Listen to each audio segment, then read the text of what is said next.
Good Sunday morning. For the first time in American history, a former president of the United States has been indicted on criminal charges. Mr. Trump plans to travel to New York on Monday, stay overnight at Trump Tower, before being arraigned on Tuesday in Manhattan criminal court on charges related to hush money payments made to buy the silence of adult film star Stormy Daniels just before the 2016 presidential election. Now, the exact charges remain under seal, but according to our reporting, Trump faces about 30 charges of document-related fraud. The Associated Press is reporting that at least one of those charges is a felony charge.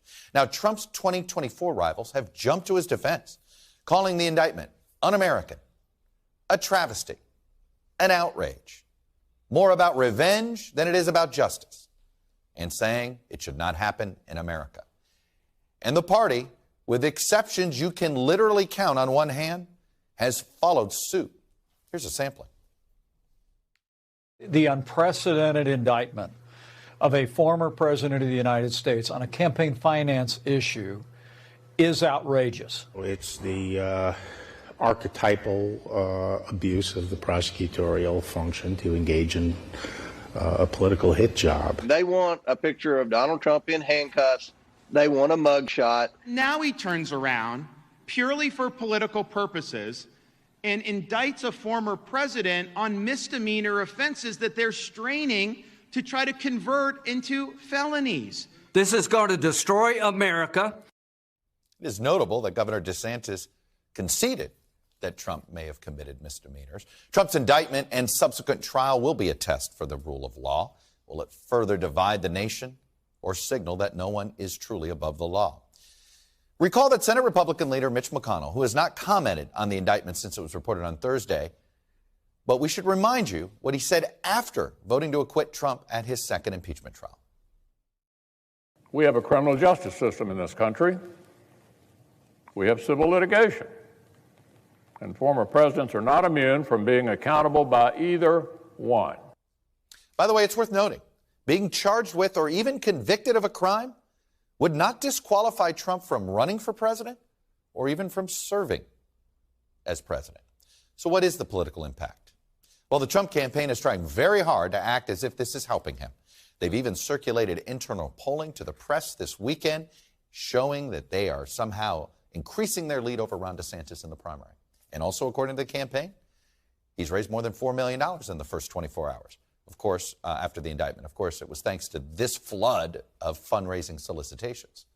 The indictment is likely to freeze the presidential race on the GOP side for quite some time, because it's going to make it difficult for Trump's opponents to seize the spotlight and break through. And part of the reason for that, a whopping 72% of Republican voters still believe that to twice impeach Donald Trump has had mainly a positive impact on the GOP. That was according to a new Quinnipiac poll released this week.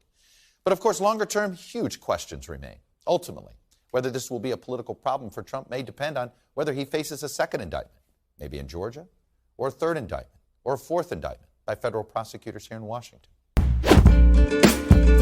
For more right now, I want to bring in former President Trump's attorney, Alina Habba. Alina, thanks very much for joining us. What is Trump's response? I think he's shocked and disappointed in the state of our country. As he said, he's always put America first. I think that is the best policy, and I agree with everything that Jim Jordan said. I'm really proud of what Jim's doing, and I agree with him. And I think, you know, President Trump's doing the same thing and using his voice, which is the loudest voice right now for the Republican Party, to show the outrage and the shock and disappointment. We can't have politics with these corrupt AGs and DAs. It can't happen anymore. So we just can't. Let me get your take on the other 10 lawsuits that you are defending President Trump on. I know that you're not the criminal attorney here, that's someone else, but you've got 10 other lawsuits that you're working on. What are they?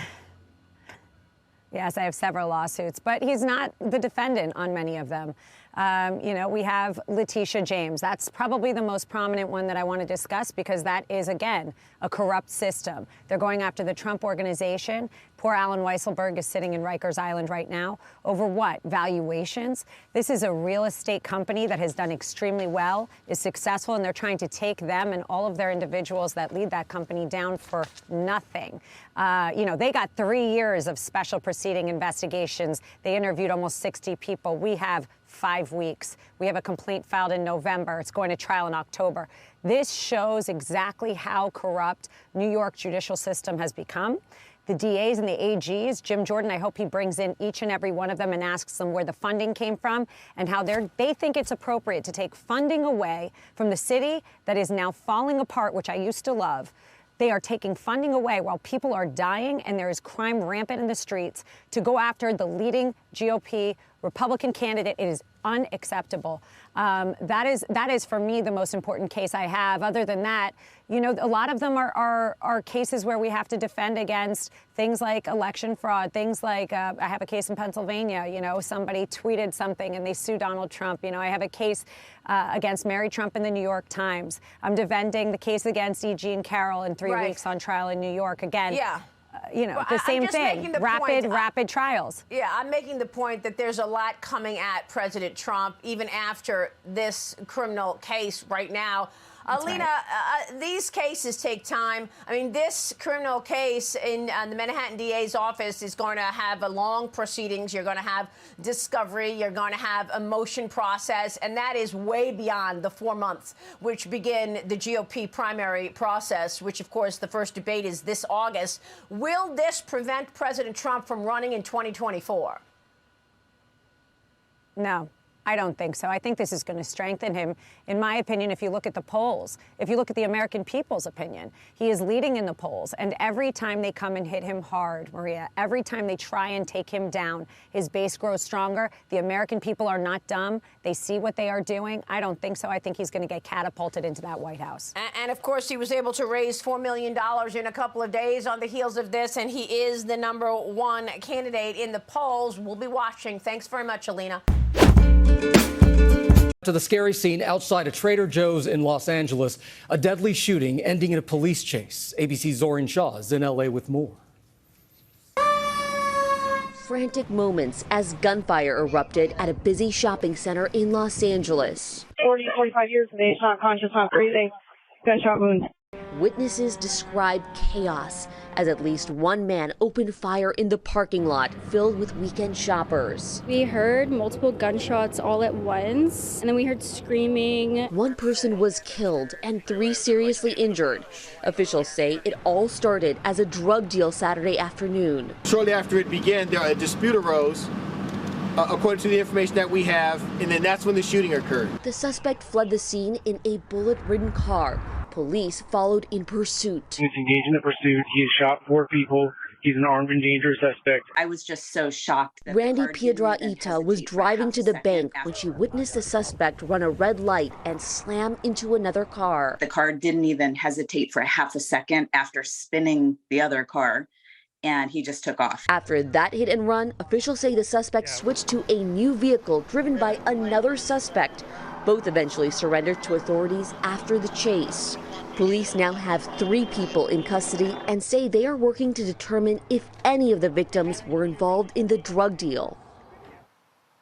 Police also add that they don't believe there's any current danger to the community. They have also identified everyone involved, but they have not released those names publicly yet. Okay, Zorin, thank you. The battle for eastern Ukraine was incredibly intense and bloody this week as Russia hammered its neighbor with all manner of munitions. In Bakhmut, the most hotly contested city in the region, Wagner mercenaries fighting on behalf of Moscow raised the Wagner, not Russian, flag near the center of the city. Where does the war go from here?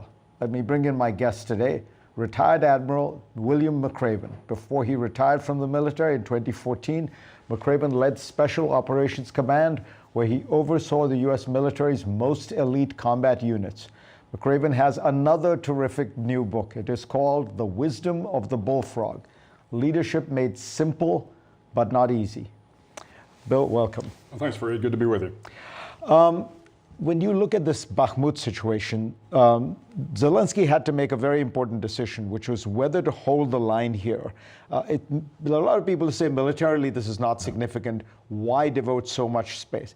He did it, and he seems to have so far resisted the Russian advance. Was it worth it, or was this a lot of Ukrainian manpower sacrificed for nothing? Yeah, I actually think it was the right decision. And again, tactically, when you look at it militarily, As you know, about a month ago, his advisors said, look, we need to do an orderly withdrawal from Bakhmut because it's just not worth the cost of the soldiers we're losing. But I think what Zelensky looked at was, look, if we lose Bakhmut, it plays into Putin's narrative that the Russians are winning. And oh, by the way, it will bolster Russian morale. It will probably unduly affect Ukrainian morale. It could also affect support from Europe and the United States. So while it is just a small tactical piece of ground, I think it has huge strategic implications. I think Zelensky understood this, and I think it was the right call. How does Ukraine win against an enemy that, at the end of the day, is sort of many, many times bigger? The defense budget is 10 times bigger. The number of people Putin can call in are so much larger. So I think winning looks like ensuring that Russia doesn't achieve its goals. So when the invasion first started, of course, there were these, Putin's narrative was, we're going to take Kyiv, we're going to come in through Kharkiv, come up through Crimea, come in through the Donbass, and we will essentially take Ukraine. Well, when that didn't work so well, then he moved the goalposts. And now it was about, well, we're going to build the land bridge from Donbass down to Crimea. And now he is struggling to do that. So if the Ukrainians can prevent the Russians from actually building that land bridge, then I think what it does is it forces Putin once again to move the goalposts. And frankly, sooner or later, failure is going to be on the radar for everybody that's watching this. So they don't have to take back the Donbass. They don't have to take back Crimea. I know they'd like to. What they've got to do is prevent the Russians from building that land bridge. And I do think they can do that. And do you think the key for the West is just give them all the weapons they can get? Yeah, I'm a believer that we need to give them whatever it takes to win the war, whatever it takes for them to be successful. Now, there's been a lot of discussion about, do we, help with the Europeans and give them MiG-29s? Do we give them ATACMS for their HIMARS? I trust General Mark Milley, one of the finest officers I ever served with, and obviously Secretary Lloyd Austin. Both of these gentlemen have incredible combat experience. So if they are kind of withholding the aircraft and withholding the ATACMS, I got to believe there's a good reason for that. But I think in general, the administration has kind of managed the war pretty well.